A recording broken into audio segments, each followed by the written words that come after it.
Parmi les rendez-vous déjà désormais inscrits dans les calendriers des cinéphiles casablancais et marocains, c'est les semaines des films européens. Un rendez-vous important d'abord parce que ça remet en avant la salle de cinéma. Ce sont des activités qui se déroulent dans les salles de cinéma et surtout ça permet aux cinéphiles de voir des films qui ont eu une renommée internationale. Par exemple, ici à Casablanca, les semaines démarrent par la Palme d'Or, Anatomie d'une chute, qui est quand même un événement important. Et je pense que l'engouement du public montre que ces semaines ont gagné en légitimité.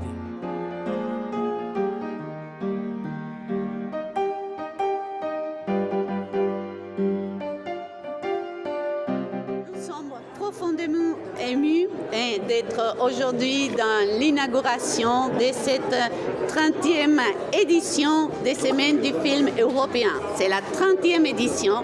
Donc c'est une édition, une date très symbolique qui parle beaucoup, qui dit beaucoup de la profondeur et de la durabilité des liens culturels entre le Maroc et l'Union européenne.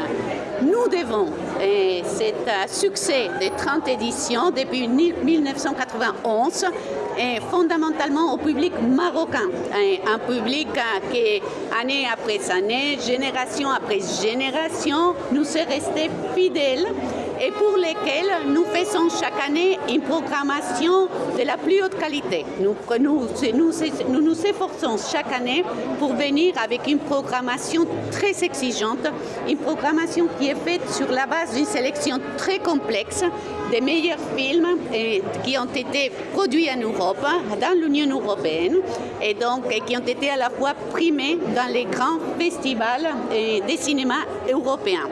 Alors cette année, pour la 30e édition, qu'est-ce que nous avons fait de particulier? C'est que nous avons voulu mettre les femmes au cinéma à l'honneur. Alors, nous aurons 11 projections et plus de la moitié de ces 11 projections seront faites par des réalisatrices femmes, à commencer par les films Anatomie d'une chute, Justine Triette qui fait l'ouverture de la semaine, et à continuer par 5 autres réalisatrices, y inclus 2 jeunes talentes marocaines de 2 courts-métrages que nous allons projeter. Alors, nous n'oublions pas non plus, lors de ces semaines, nous n'oublions pas non plus ni la jeunesse ni l'enfance. Alors, pour la jeunesse, nous serons à côté des projections, nous aurons des ateliers pour familiariser les jeunes qui sont intéressés dans les métiers du cinéma. Alors j'invite tous ceux qui sont en train de nous écouter, de m'écouter et de me regarder à aller dans nos réseaux sociaux de l'Union européenne au Maroc pour bien voir quelles sont les possibilités de participer dans ces ateliers qui sont des ateliers gratuits. Alors je parlais aussi de l'enfance parce que nous tenons chaque année lors de ces semaines du cinéma européen à avoir un film pour les enfants. Et alors, cette année, ça sera une histoire merveilleuse de 2 sœurs, encore les femmes à l'honneur, et aussi les actrices. Et donc, un film très beau pour les enfants qui vont les faire rêver et qui vont les faire aussi rêver du cinéma et aussi de la lecture.